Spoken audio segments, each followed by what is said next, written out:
quase que uma percepção do direito, no sentido de que quem, por exemplo, exerce uma atividade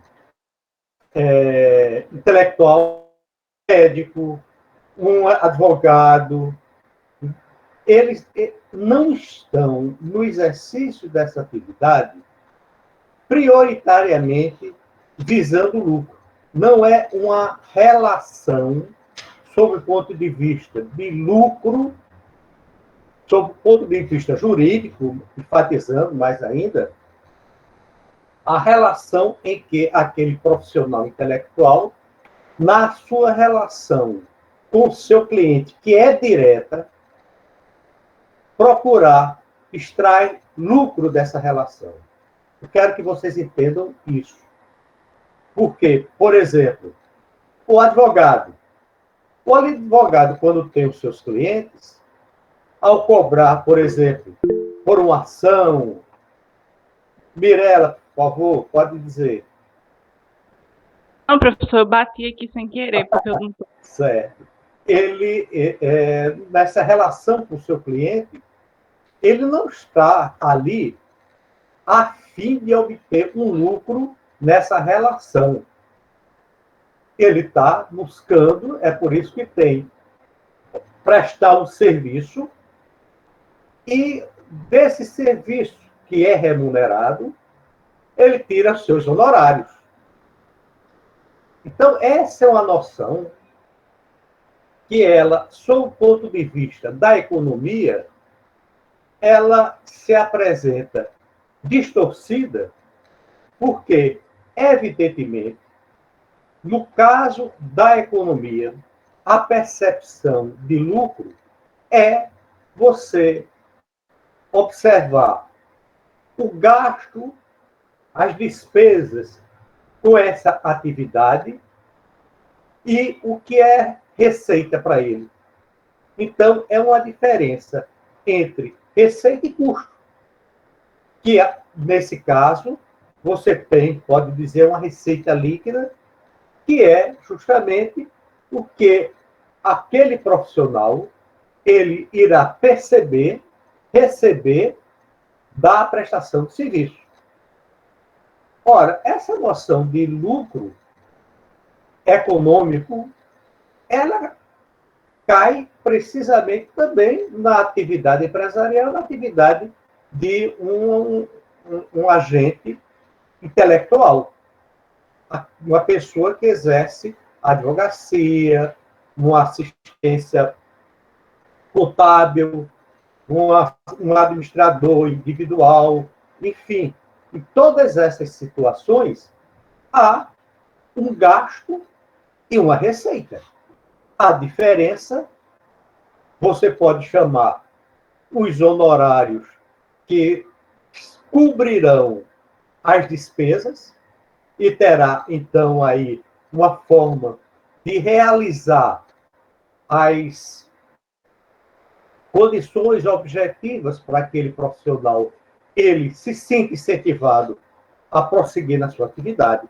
Essa percepção é a mesma de direito, sob o ponto de vista do lucro do empresário. O empresário, aí vê, na relação empresarial, o sentido é a empresarialidade, porque é uma atividade que o indivíduo ele exerce econômico para produção e ou circulação de bens e serviços. Mas, no entorno, você vai ter uma identificação clara com isso. Só que o que eu quero lembrar a vocês é, por exemplo, vocês vão ter a disciplina de Direito Empresarial 2, relativo à questão da Lei de Recuperação e Falência. Ora, só quem pede recuperação e só quem fale é quem é empresário. Pois não, Aguiar? Eu ensino Empresarial 2 também. Bebê, hoje meus compromissos só são na UFPB. Eu deixei já, desde o início da pandemia, o Unip. Então, eu tenho a disciplina, pela manhã, Direito Empresarial 2, que, ocasionalmente, eu estou dividindo esse semestre com André Cabral. Certo? Vamos ver como é que fica no próximo semestre essa oferta de disciplina. Mas, tanto Empresarial 1 quanto Empresarial 2 são disciplinas que eu estou lecionando, como tinha lecionado durante muito período no Unip. Certo? Bom, então vejo vocês, só fale e pede recuperação quem é empresário. É definitivo isso. Então, vejam, o agente econômico que nós estamos tratando, tanto é aquele agente econômico empresário, como o agente econômico que é um profissional liberal, médico, quer dizer, uma atividade intelectual, artística, literária e científica. Tá certo? Vejam, essa colocação que eu quero fazer para vocês é importante porque essas regras da sociedade simples, elas passam para as sociedades empresárias, como a gente vai ver.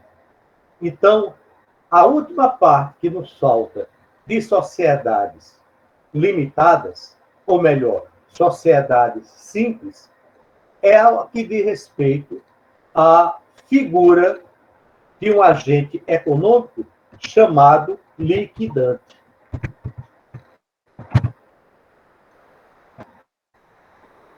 Esse liquidante, então, ele fechará as nossas aulas relativas à extinção da atividade econômica.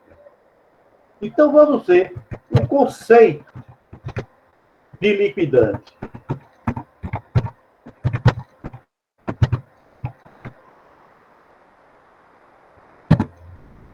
O liquidante, então,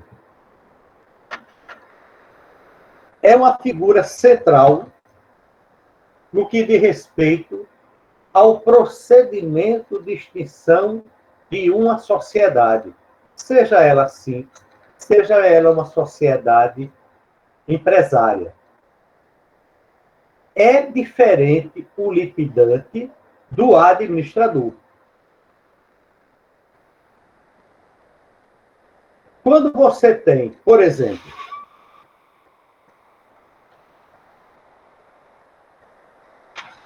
no artigo 1038, sim, Ana Raquel, falarei, não tem a menor dúvida. Eu queria que vocês colocassem o artigo 1038 aqui no chat, para vocês observarem.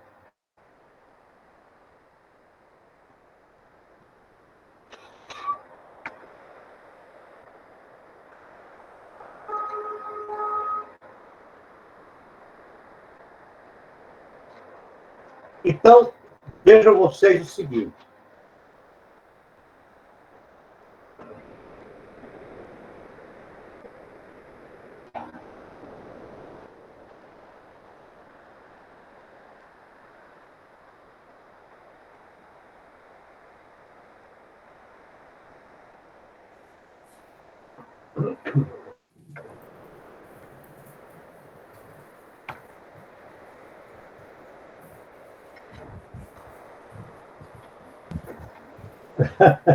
Não caí.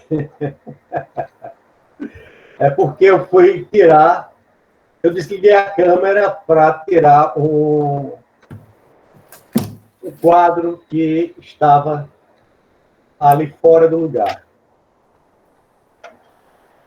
Só fiz desligar a câmera. Vejam o seguinte. Coloque o arquivo. Desculpa. Desligue. Coloque no chat o artigo 1036.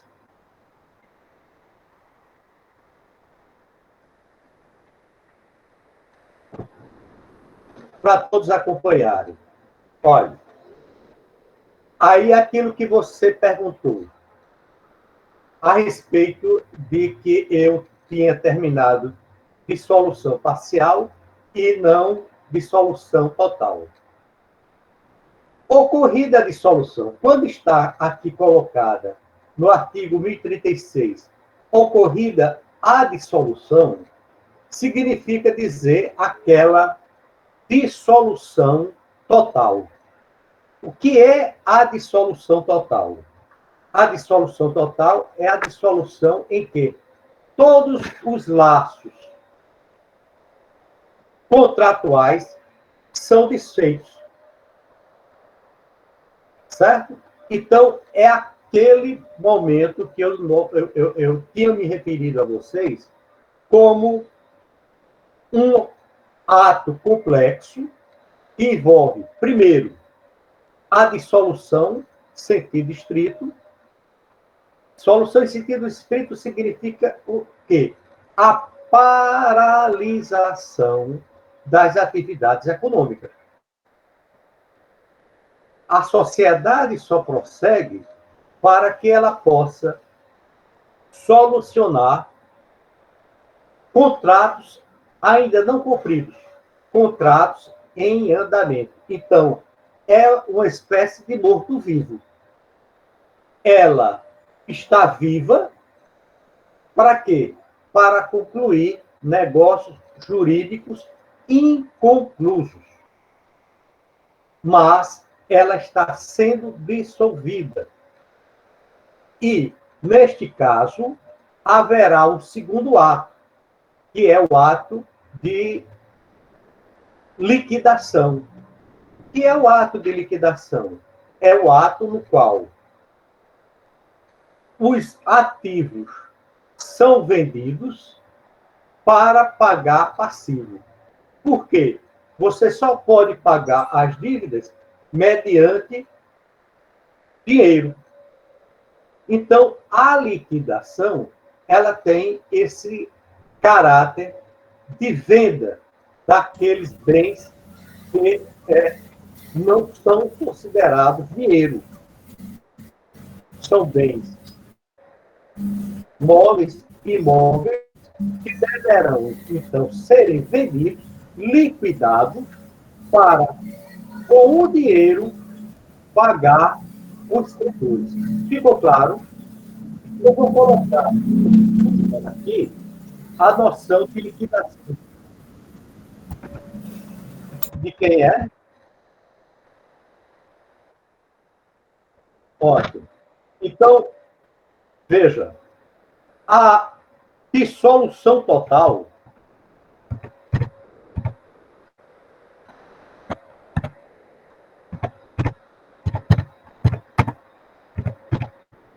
que nós vimos já antes é composto, então, de 3 atos. Liquidação,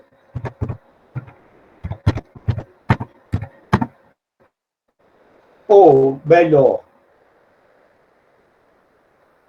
dissolução,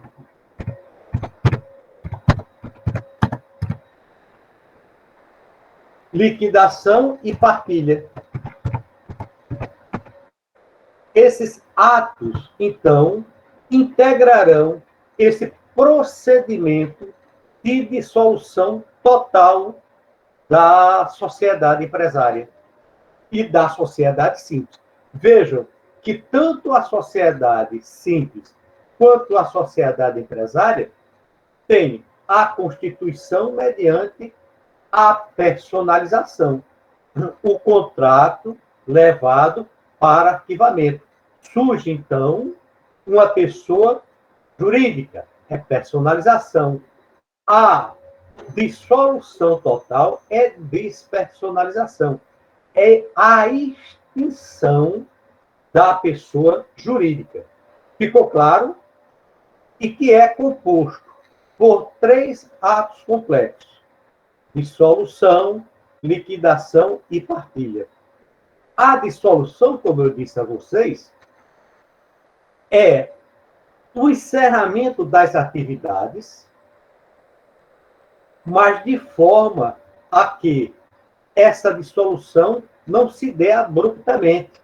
Essa dissolução, ela se dá fazendo com que negócios jurídicos inconclusos, por exemplo, contratos, que é uma espécie de negócio jurídico que não foi ainda concluído, ainda está em andamento, ele prossiga, mas a sociedade está encaminhando a sua dissolução total.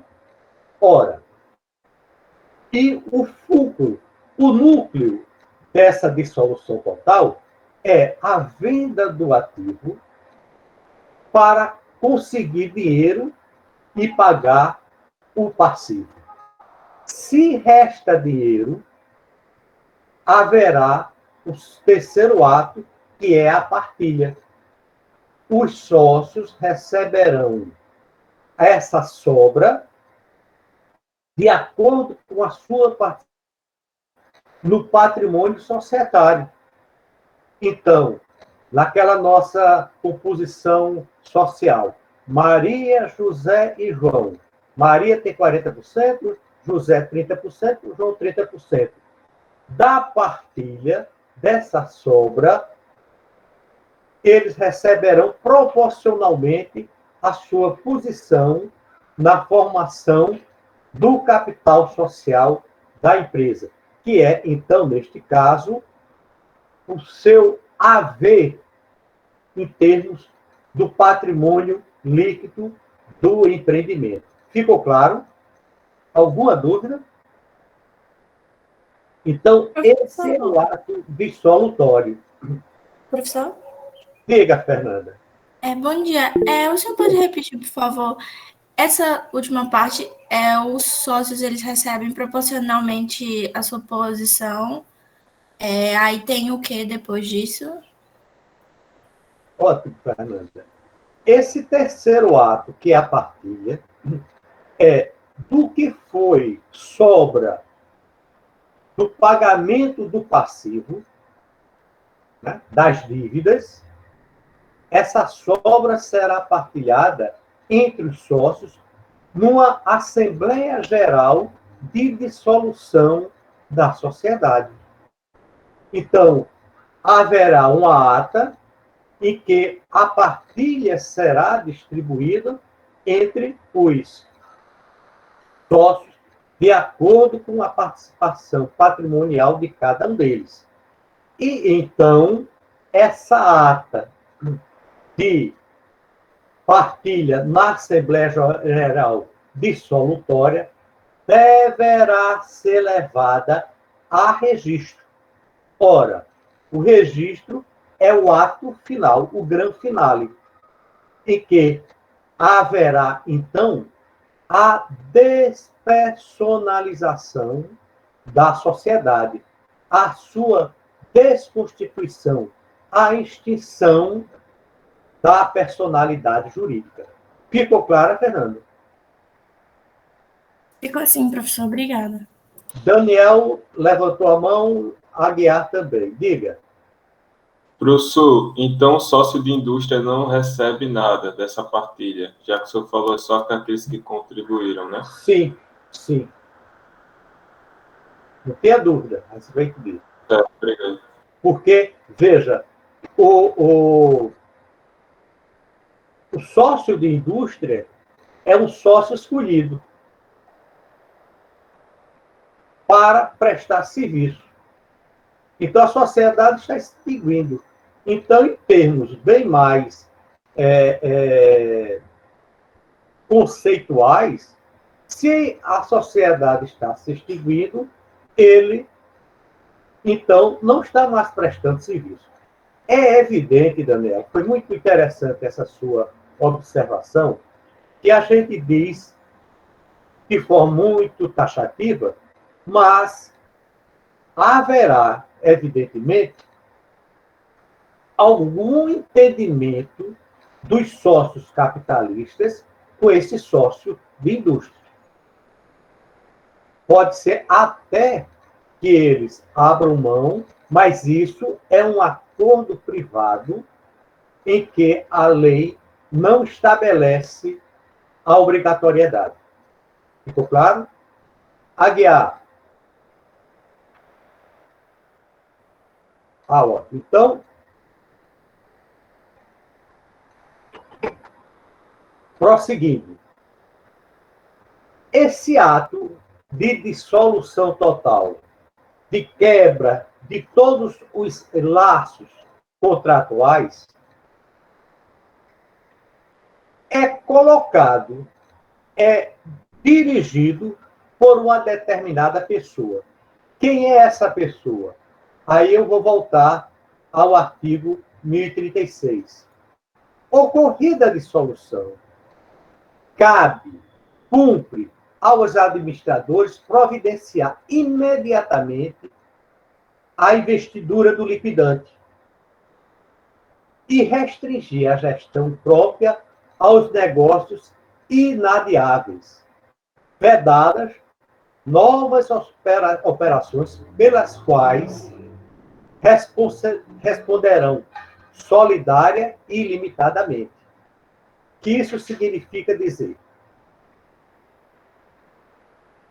decidida a extinção, o encerramento da atividade econômica, deverão os administradores nomear uma figura chamada liquidante. Antes de eu mencionar o que é o liquidante, cabe dizer o seguinte, que esse liquidante, o artigo 1038, disciplina essa figura do liquidante, que, se não estiver designado no contrato social, que a sociedade já pode, no contrato de constituição dela, dizer, por exemplo, no encerramento, nós teremos como liquidante João ou Severino José. Severino José. Então, já o nomeia.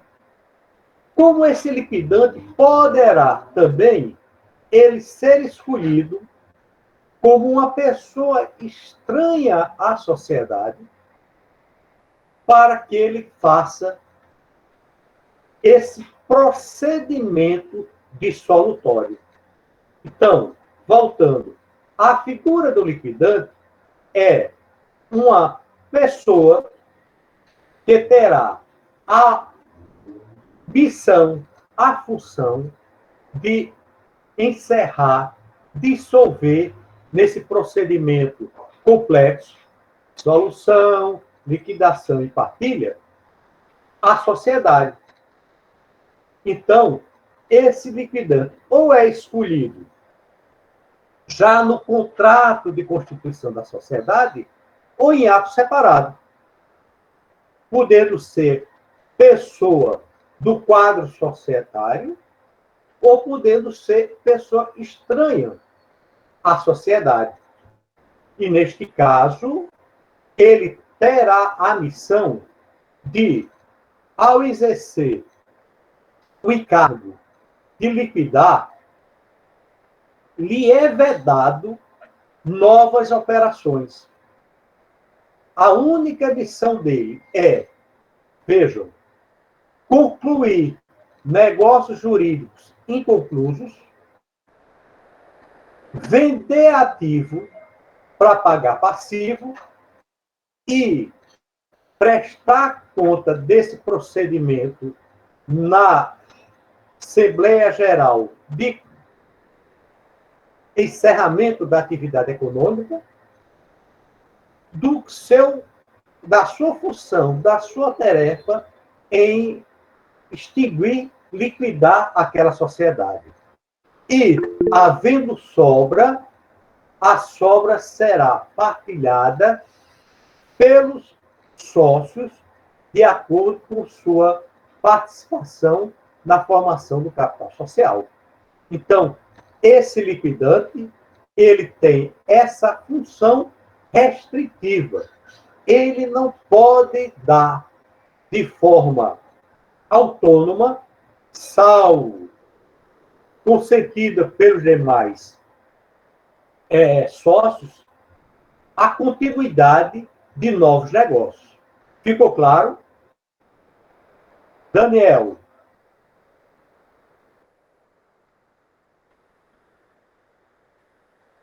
Do liquidante. O liquidante tem a função de liquidação, de encerramento da atividade. Mas encerramento da atividade não significa fechar as portas. Por exemplo, só um exemplo para vocês verem. A sociedade, por acordo entre os sócios, decide encerrar suas atividades. Ora, esse liquidante é escolhido. Ele vai, então, ter a missão de vender ativo para pagar passivo. Ora, ele observa o seguinte, que tem um galpão repleto de matéria-prima. Ora, se essa matéria-prima ela é transformada em produto, ele vende a um preço muito maior do que o que ele teria com a venda da matéria-prima, evidentemente, porque é o produto processado da matéria-prima que estava ali armazenado. Ora, ele consegue, então, uma receita maior e, com isso, ele tem mais dinheiro, vamos dizer bem diretamente, para que ele possa pagar os credores. Ora, nesse caso, essa atividade que ele terá de venda dos produtos decorrentes do processamento da matéria-prima, ele só poderá fazer com o consentimento dos sócios. O outro exemplo que eu posso dar a você é o seguinte. Existem negócios jurídicos que não foram concluídos. Por exemplo, entrega de matéria-prima, entrega de produto final. Então, o liquidante, ele estará aí realizando atos jurídicos de execução de atividade econômica próprio, porque ele deverá cumprir contratos inconclusos. Ficou claro?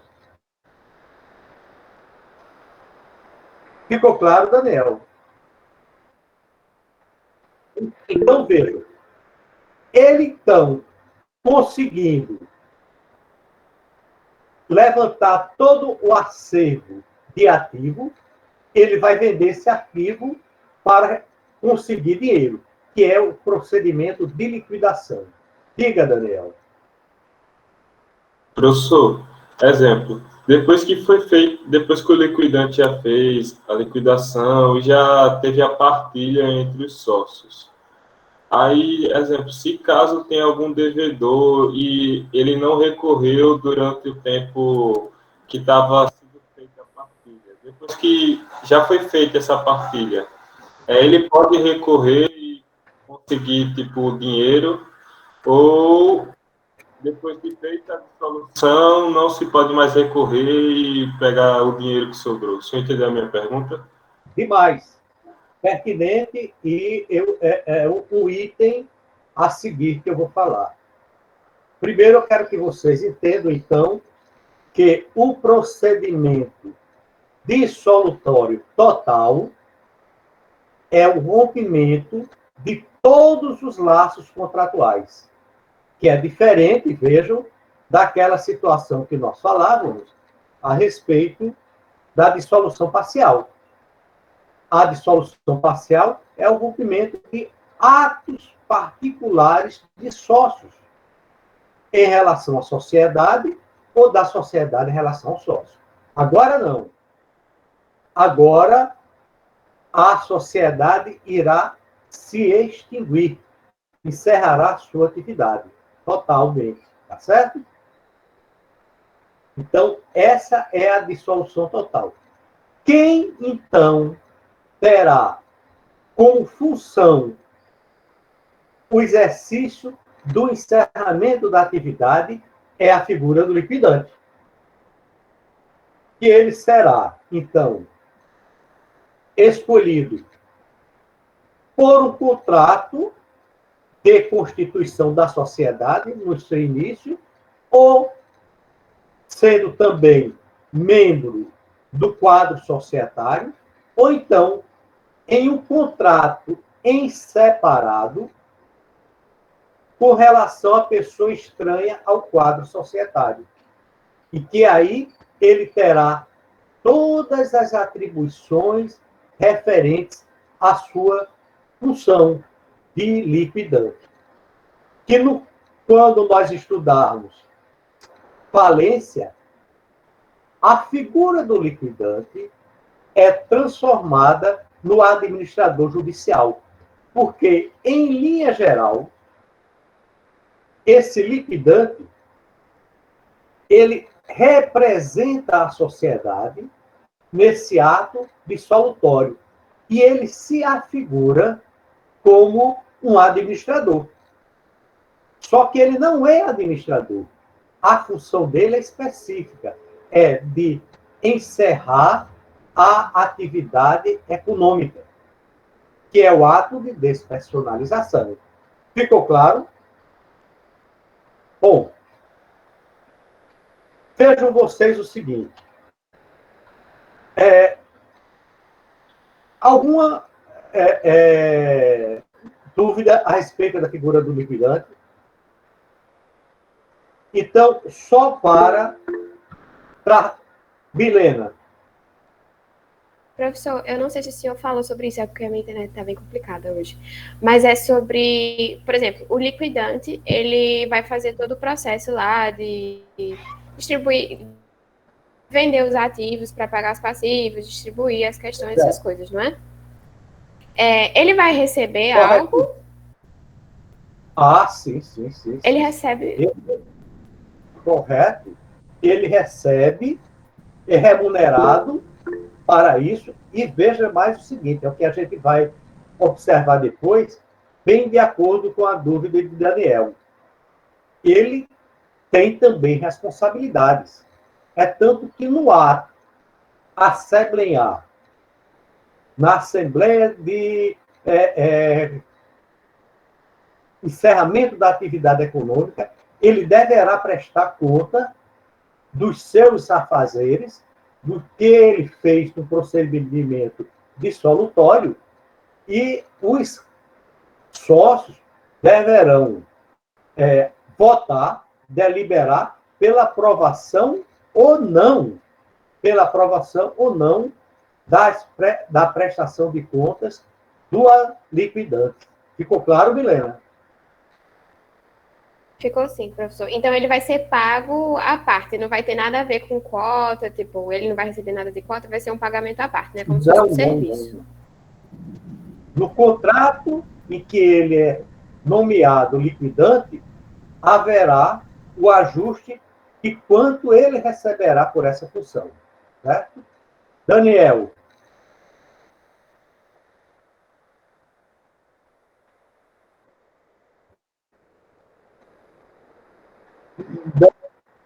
Ele não é preposto. Preposto.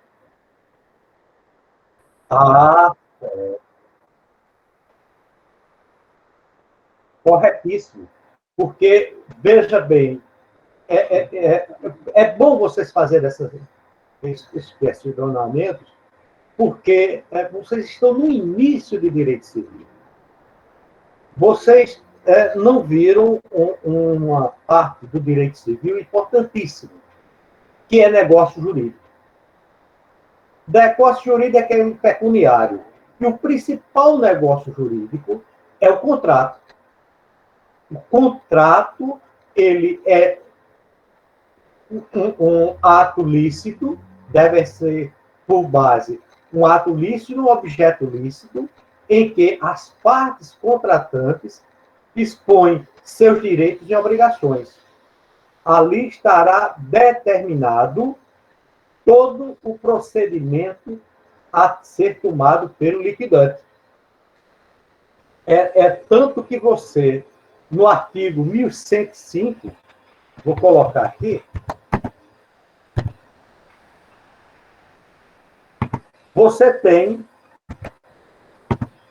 atribuições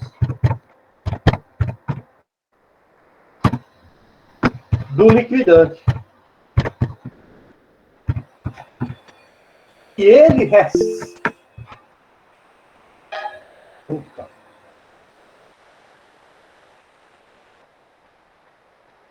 Certo?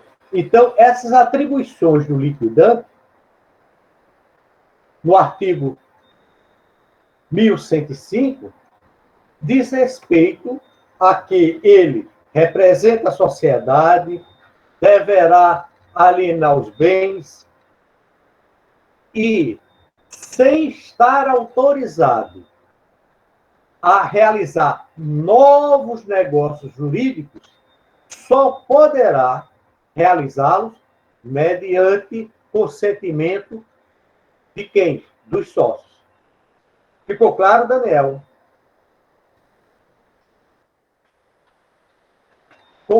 Olha, aqui é a competência. Sem estar expressamente autorizado pelo contrato social. Então, esse contrato, vejam, é um contrato da sociedade perante este liquidante. Pessoa jurídica, que é a sociedade, porque ela é a empresária. Ela é a senhora de direitos e obrigações. É tanto que esse procedimento tanto vale para a sociedade simples, quanto vale para a sociedade empresária. Certo? Alguma dúvida? Então, vamos aqui voltar à nossa questão problemas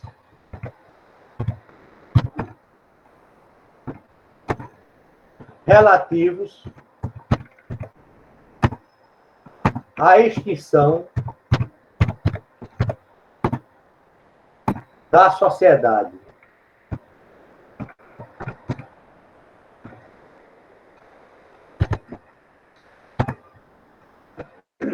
Vou colocar um sócio de si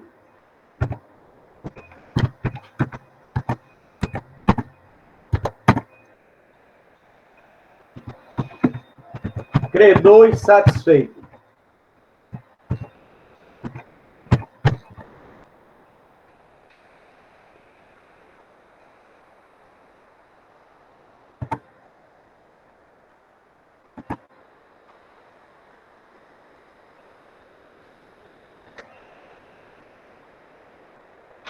E guarda da documentação. Então, vejam vocês o seguinte. Dizia eu, no encerramento regular da atividade econômica, e qual é o encerramento regular? É aquele ato de dissolução, liquidação, partilha, formalização na Assembleia Geral dissolutória e averbação na junta comercial do contrato, quer dizer, da ata de encerramento da sociedade. É o ato formal de despersonalização. A sociedade, então, se extingue formalmente e legalmente. Ora, mas isso não significa dizer, como foi a dúvida de Daniel, que todos os problemas estejam sanados. Nós vamos ter 3 espécies de obrigação, de responsabilidade por parte da sociedade. Vamos começar por último. Guarda da documentação. O que significa isso? O artigo 1194 estabelece o seguinte: estabelece que deverá a sociedade guardar toda a documentação enquanto ações ainda estiverem ativas, não prescritas. Tá certo? Então, há determinadas ações que elas demandam tempo para estarem prescritas. Lembrando, 1194. O que é uma ação que prescreveu? Significa dizer que o direito permanece, há direito, mas a ação para obter aquele direito, ela perdeu a sua finalidade. Ela prescreveu. Isso que vocês viram, que é diferente da decadência. A decadência é a perda do direito. É por isso que eu digo, tempo é importantíssimo do direito. Aí eu enfatizo, direito é prazo e prova. Todos aqueles conceitos bonitos, filosóficos a respeito de justiça, a gente observa que o tempo depõe contra a justiça. O tempo é senhor da prescrição e da decadência. E a decadência é a perda do direito, enquanto que a prescrição é perda do direito de ação. Então, é necessária a cautela por parte da sociedade da guarda das suas documentações, porque a documentação, como vocês viram, quer dizer, os livros, eles depõem contra ou a favor do empresário. Não é isso? Então, a primeira das obrigações é essa. A sociedade está encerrada de forma absoluta e legal. Mas há ainda obrigações, entre elas da guarda da documentação, enquanto não houver a extinção das ações. Diga, Daniela. Professor, em alguns casos não ocorre a prescrição, né? Então é sempre bom, tipo, o empresário guardar todos os documentos. Corretíssimo. Se eu não me engano, é contra... Eu esqueci o resto. Porque se vocês voltarem, isso deve ter sido observado ou em introdução do direito ou em direito civil 1. A prescrição é decadência. Você deve ter estudado isso já, né? A gente falou bem de leve e a gente vai ver depois isso aí. Isso é importantíssimo. Principalmente quando vocês estudarem negócios jurídicos. Vocês vão voltar ao... Como é? Ótimo. Porque vocês vão observar o seguinte, é que existem prazos determinados para prescrição de ações.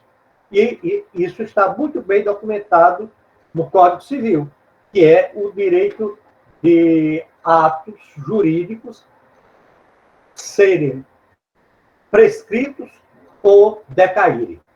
O direito deste ato. Por exemplo, eu tenho uma nota para um cheque. O cheque, quando ele passa seu prazo de execução, diz que está prescrito. Certo? Mas isso vocês vão ver.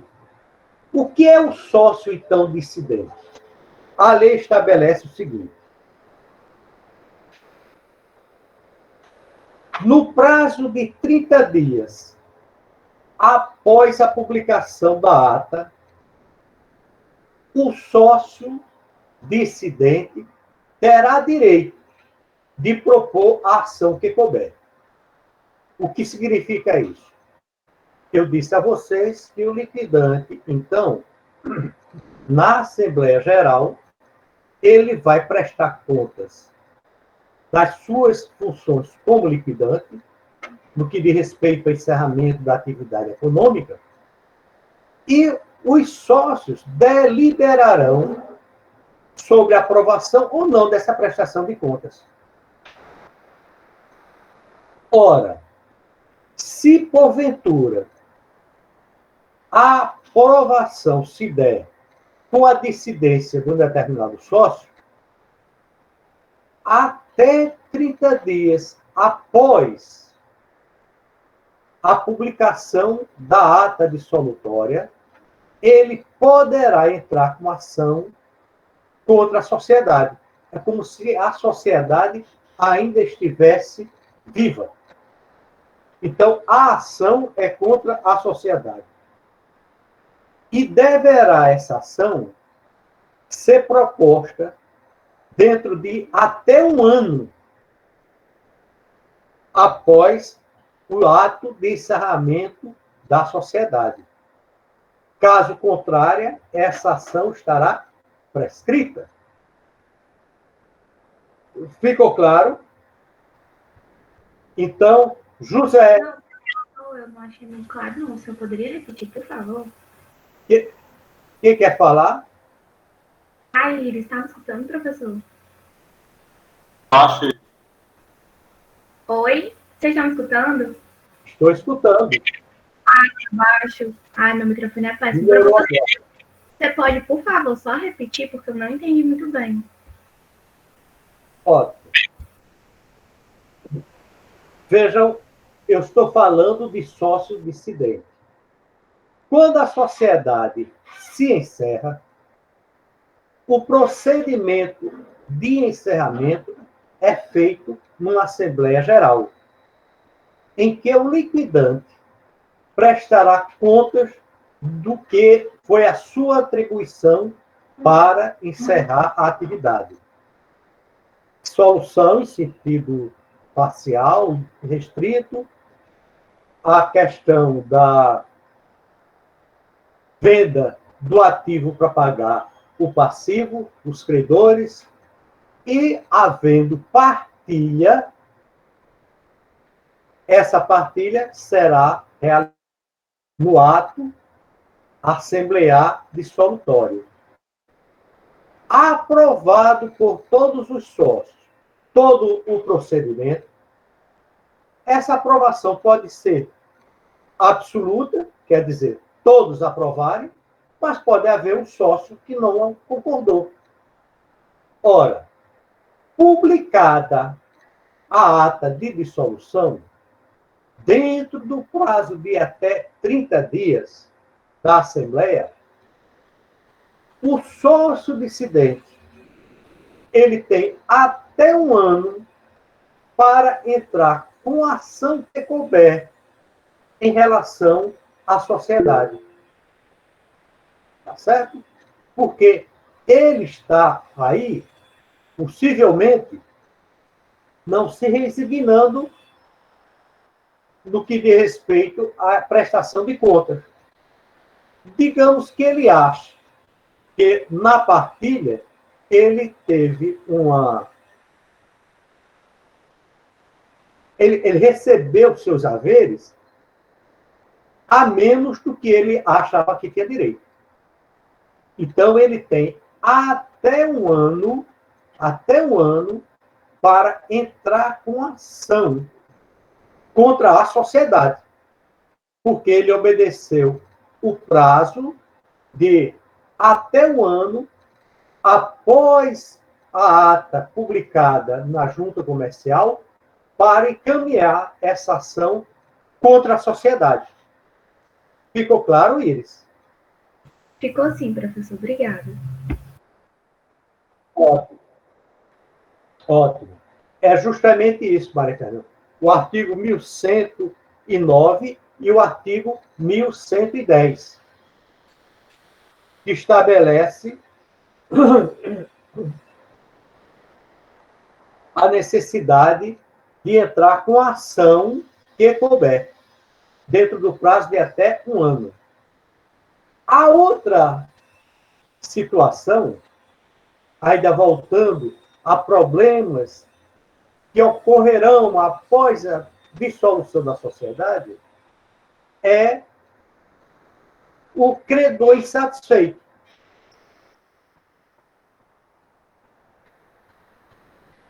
O que é o credor insatisfeito?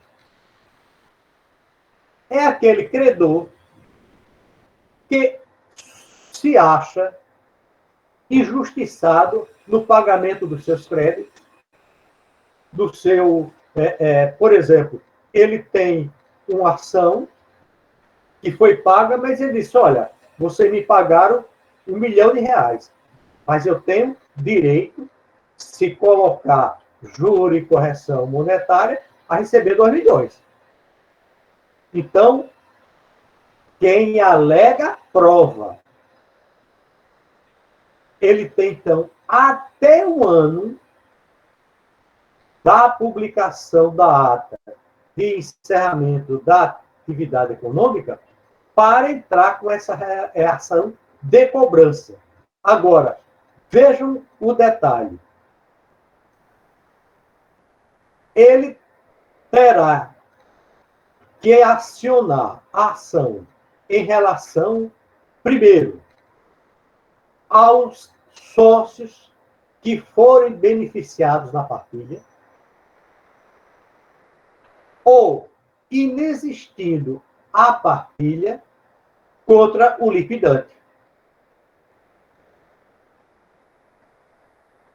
Correto, Rebeca. Um sócio que fica insatisfeito com a divisão do capital entre os sócios, ele tem o direito de acionar a sociedade dentro do prazo de 1 ano após a publicação da ata de encerramento da sociedade. Daniel.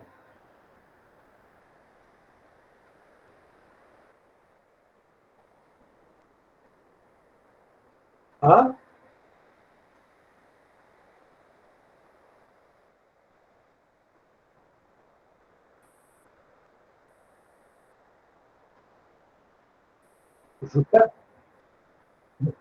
Ótimo, Daniel. Ótimo, Daniel. São duas coisas diferentes. A obrigação é, após a ata de encerramento da sociedade, da extinção da sociedade, deverá essa ata, dentro do prazo de até 30 dias, ser levada para registro. Certo? Primeira observação. Obrigação do procedimento normal, regular, de extinção da sociedade, que é a despersonalização. Ata registrada, então, a sociedade formalmente se dissolveu, totalmente, se extinguiu, despersonalização. Ora, da publicação desta ata, contar-se-á 1 ano. Vejam, é 1 ano que contar-se-á para uma ação de cobrança em relação à sociedade, ou, se for o caso de um credor insatisfeito, acionar ou credor ou sócio que recebeu na partilha, ou então o liquidante. Ficou clara a diferença? Então, passado esse período de até um ano de direito de ação do credor insatisfeito ou do sócio também insatisfeito, dissidente, como eu falei, prescreve esse direito de ação. Ficou claro agora, Daniel Guiar? Daniel Pessoa, qual a dúvida? Professor, aí o que acontece? Se Mais o alto, credor... Daniel. Vou pegar a câmera de canto. Pronto, tá escutando agora? Tá me escutando, professor? Bem melhor. Pronto. Se o credor insatisfeito ele quiser entrar contra o que foi apresentado, o contrato final que foi apresentado, e os outros já tiverem gastado a sua parte na partilha, isso pode acontecer, ou o dinheiro da partilha ele fica congelado durante um ano. Ótimo, Daniel. Se ele obedece o prazo de até um ano e entra com a ação, nós estamos falando do credor insatisfeito, correto? Ele e os sócios receberam sua partilha. Ele, então, o credor, acionará os sócios que receberam a partilha solidariamente. Solidariamente. Ora, a responsabilidade dos sócios vai até o montante que eles receberam na partilha. Tá certo? O que eles receberam na partilha. Então, ele não pode gastar o que ele recebeu durante... Não, bom, se eles gastaram, eles não receberam? Gastaram. Resultado, eles vão ter que pagar. Entendi. Tá certo? Agora, como não há prisão por dívida, tá certo? Nós temos, aí, vejam que direito é muito fácil. Uma das coisas que eu mais enfatizo a vocês. O direito do livro é muito fácil. A prática é muito diferente. Vocês estão vendo, minha gente, o que nós estamos vendo a respeito. Eu fico intrigado imaginando o pobre do professor de Direito Constitucional. Num momento como esse. Tu imaginas o seguinte, o cara é condenado até na terceira instância. Passados 5 anos, vem o ministro e diz, olha, vamos encerrar tudo porque o juiz singular, ele não era um juiz que não tinha competência. Depois de 5 anos, depois de ter julgado que ele tinha competência.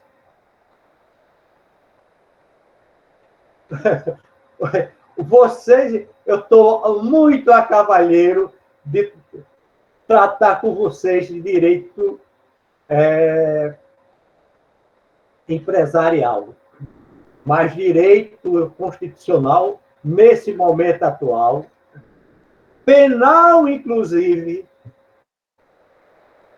os professores têm que tirar muitas dúvidas de vocês. O que está escrito e o que é a realidade do direito. Direito não é uma matemática. 2 e 2 tem interpretação. Veja o caso agora, vamos voltar, porque vocês são estudantes de direito. É minha tarefa discutir, abrir a cabeça de vocês sem, veja bem, interferir no livre-arbítrio de vocês, sem colocar minhas posições intelectuais eu posso, ideológica, jamais. Eu posso particularmente conversar com cada um de vocês. Quando nós nos encontrarmos no próximo semestre, nos corredores, eu faço questão de conversar com vocês. Mas vocês olhem o seguinte.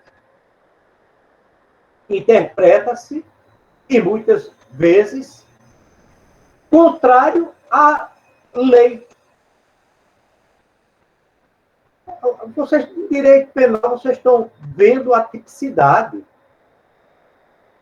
Não há crime se uma lei anterior não a definir. Não é isso que vocês estão vendo em direito penal? É um princípio mais... É óbvio que vocês vão ter no que diz respeito ao direito penal. Existe o crime de fake news?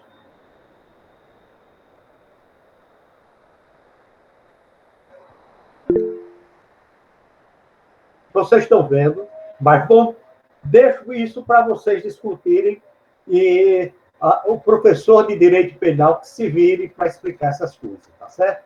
Assim como quando vocês fizerem direito constitucional. Mas em direito empresarial, nós temos muito bem definidos o prazo. E mais ainda,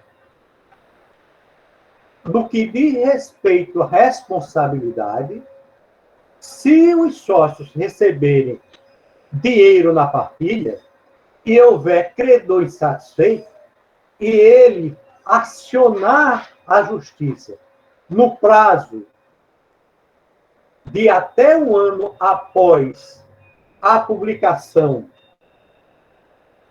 da ata, ele tem o direito de cobrança, tanto dos sócios que se receberam na partilha, e vejam bem, até o limite que cada um recebeu. Ou então, acionar o liquidante. Ficou claro? Alguma dúvida? Professor, eu tenho uma dúvida. Tá me escutando? Diga aí. Em relação a isso do credor insatisfeito. O credor insatisfeito, ele tanto pode ser um sócio que fica insatisfeito com a divisão do capital, como ele também pode ser, por exemplo, algum indivíduo que prestava serviço para a sociedade. Não. E aí ele achou que na divisão do capital, o liquidante não dividiu os bens que ele precisava de uma forma correta. E aí depois ele quis que fosse feito de uma forma certa? Veja bem aqui, Iris. Nós temos duas situações concretas aí. Uma é o sócio insatisfeito. O outro é o credor que não foi pago. Tá certo? Ou ele foi pago a menos, ou ele não foi pago. No que diz respeito ao sócio dissidente, ele não aprovou a ata, mas foi voto vencido. Então, ele tem até um ano para entrar com ação que, a lei diz, com ação que couber em relação à sociedade, à pessoa jurídica. Então, a parte demandada é a pessoa jurídica. Na figura do credor insatisfeito, a parte demandada já não é a sociedade, é sócio que recebeu dinheiro na partilha, ou então o liquidante. Ficou claro, Iris? Ficou sim, professor. Obrigada. De nada. Daniel. Professor, eu não sei se foi essa dúvida. Está me escutando bem? Está me escutando bem, professor? Não sei se foi essa dúvida que ele esteve, mas me surgiu agora a dúvida. Exemplo, então, a dissolução para acontecer a partilha e a liquidação e tudo mais, ela só aconteceria depois que todos os credores, sem ser sócios, aquelas pessoas que prestaram algum serviço para a empresa, forem ressarcidas, aí depois existe essa liquidação, depois que está tudo em transitado e julgado. Seria isso? Não, veja. O que eu estou querendo que vocês entendam é o seguinte. A dissolução, que é o primeiro ato, é conclusão de negócios jurídicos inconclusos, certo? O outro ato é dissolução, ou liquidação, melhor dizendo. O que é liquidação? É o ato no qual os ativos são vendidos para pagar credores. Então, essa é a obrigação do liquidante. É função dele vender ativo e pagar passivo. Ora, se há credores não pagos ou pago a menos, ele tem o direito de entrar após a publicação da ata, dentro do prazo de até um ano, contra ou os sócios, se esses receberam partilha, ou contra o liquidante, que não cumpriu de forma exitosa e regular esses pagamentos. É por isso que nós estamos tratando, neste caso, é da responsabilidade pecuniária do liquidante. Porque se os sócios não receberam dinheiro, ora, o liquidante, ele tinha como primeira obrigação pagar os credores.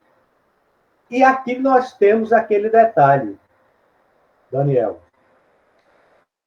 Ótimo. Por isso eu gosto dessa aula assim bem interativa, porque a gente não ocorre o que foi o acontecimento da aula passada. A parte final eu expliquei, mas tinha caído a internet. Veja, no caso do liquidante, ele tem que pagar até o limite do capital social declarado, não é isso? Então, se ele vende os bens da sociedade e apura, digamos, R$1 milhão, o que ele tinha como capital social era 500, ou melhor dizendo, o capital social era de 1.500.000. Ele pagou R$1 milhão.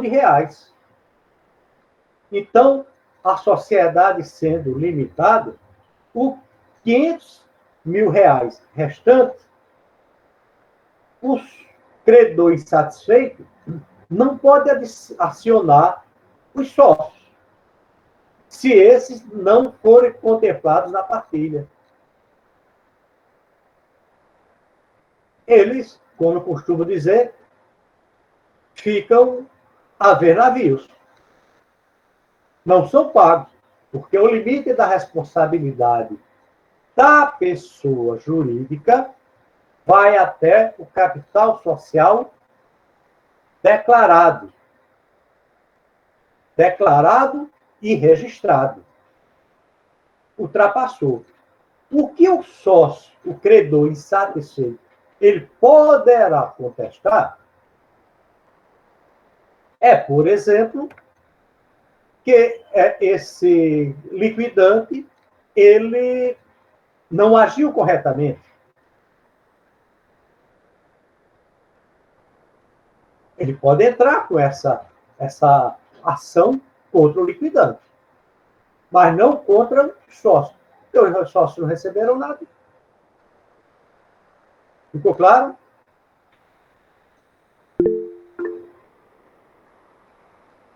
Daniel Milena. Daniel Pessoa. Fica para depois. Milena Mourinho.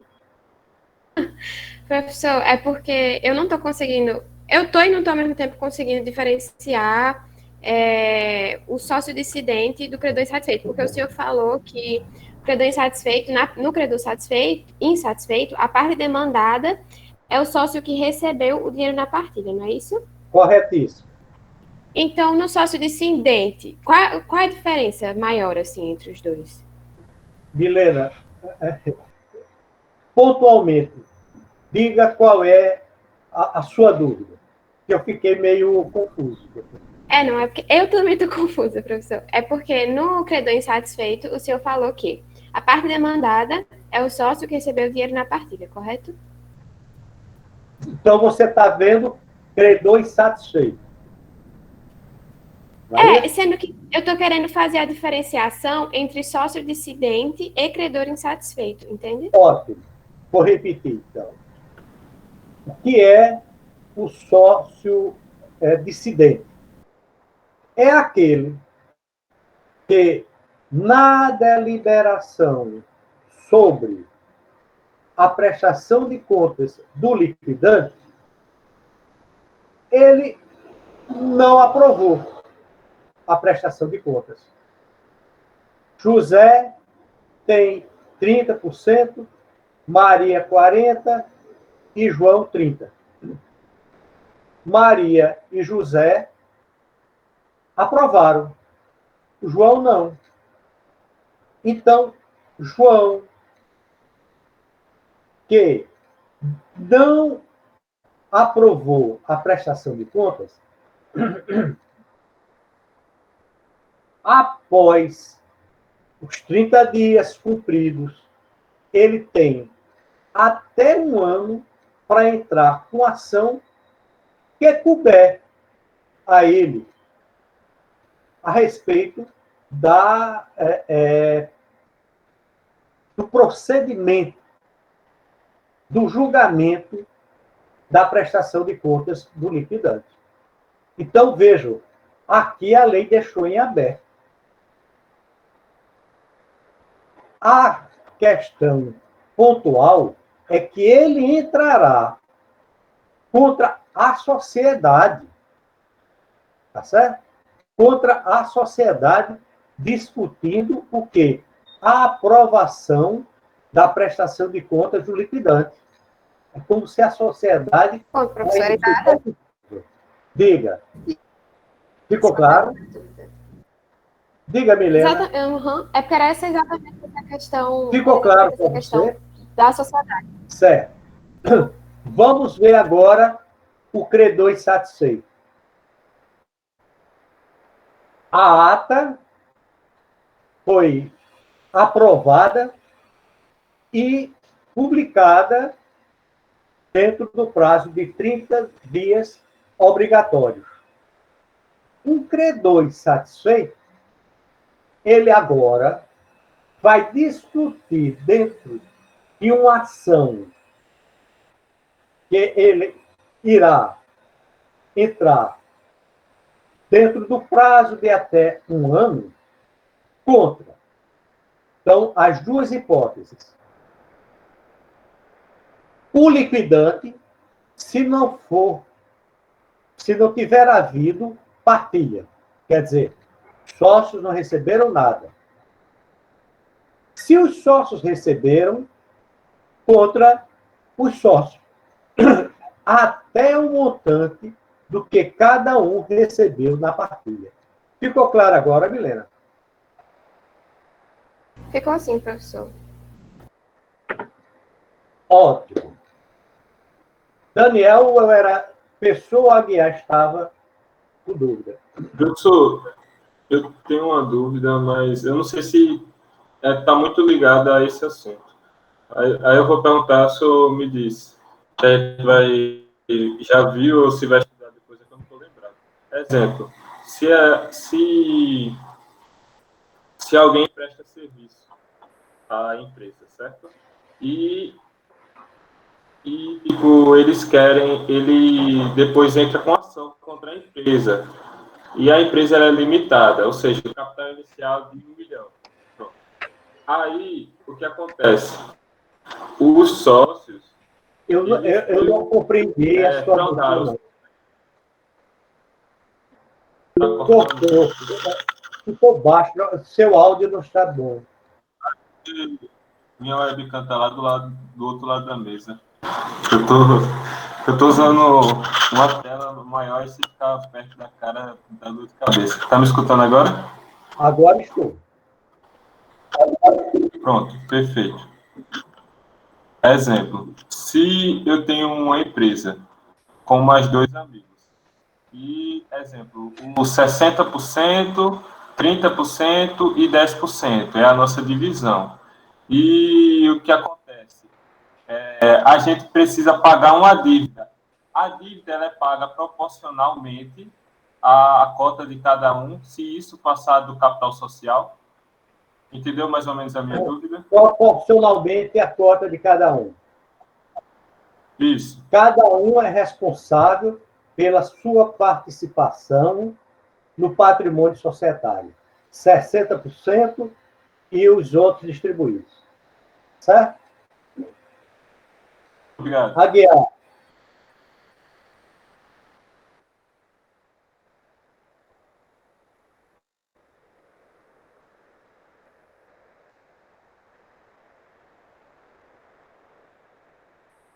Porque ele não irá acionar a sociedade que ela deixou de existir.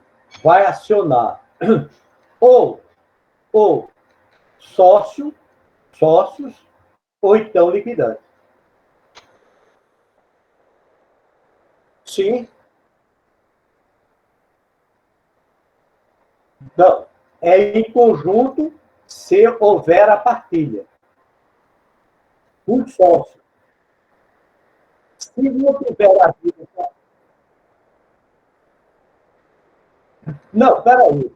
Mas o credor insatisfeito, ele não tem participação na aprovação da ata, não. Agora, o sócio dissidente em relação à sociedade.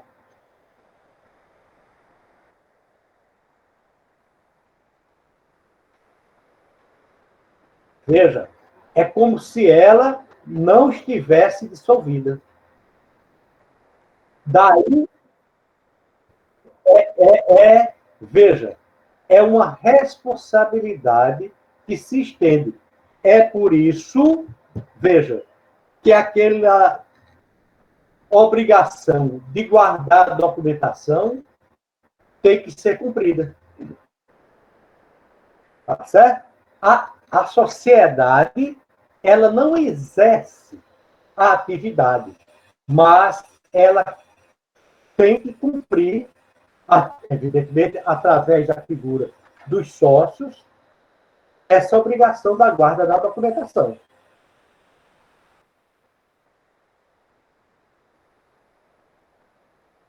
Corretíssimo.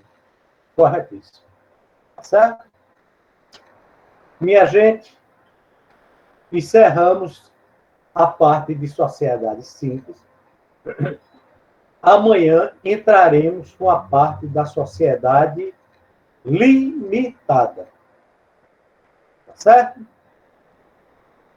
Então, iremos encerrar a aula de hoje.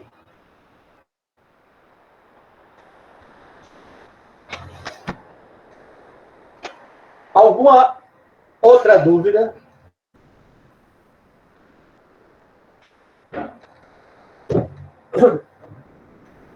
Nenhuma dúvida mais? Então, vamos à nossa chamada da primeira do mês de maio, né? Ana Clara. Presente.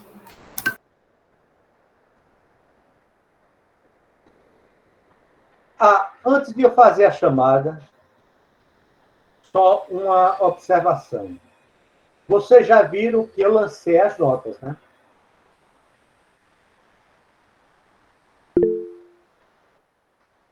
Ótimo. Alguns não fizeram a prova, né?